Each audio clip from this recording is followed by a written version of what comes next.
Difficile, face aux images de Surumbático, de discerner ce qui relève de l'aubaine du photographe de ce qui est orchestré par lui. Nous aimons souvent regarder des photographies armées d'un pacte clair. Ceci est pris sur le vif, cela est une mise en scène. Ce portrait est candide, mais celui-là est posé. Cette photographie est retouchée, celle-là est crue, naturelle, telle qu'elle. Or, si Surumbático nous propose un pacte de lecture, celui-ci énonce qu'aucune des images que nous allons voir ne se laissera mettre dans une case et que celles-ci frôleront tour à tour le réalisme et la magie. C'est donc en promeneur, andando como Surumbáticos, qu'il nous faudra, nous aussi, traverser la jungle et flâner au gré des ruelles de ce Macondo réinventé.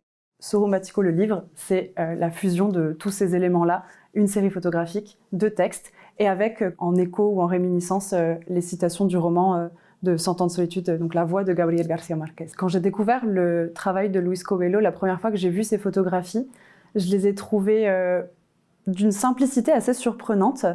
Il y a peu à voir en fait dans ces images, et en même temps, j'ai trouvé qu'elles étaient chargées d'étrangeté. Elles avaient toute une sorte de mystère, et c'était justement étonnant de voir que ce mystère pouvait être présent, pouvait être si présent à partir de très peu d'éléments. On a deux textes qui se répondent, qui peuvent être lus soit l'un puis l'autre, ou comme la mise en page du livre le propose, en s'intercalant, avec les citations de Gabriel García Márquez du roman, et qui répondent donc à une série de thèmes qu'on s'était fixés et qui nous paraissaient bien décrire les photographies de Luis Coelho, qui sont donc la violence, l'érotisme, la religion et la superstition, le climat, la chaleur, le paysage colombien.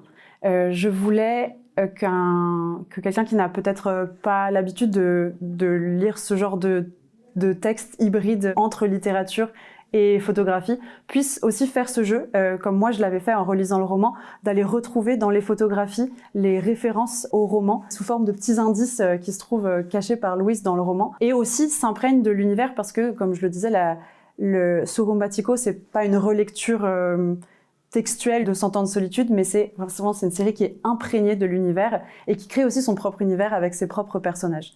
Je trouve que les textes se répondent très bien, et ça montre aussi que les photographies de Luis Coelho appellent à des lectures qui sont multiples, mais à la fin tout retombe en place avec en plus la voix de Gabriel García Márquez qui se rajoute.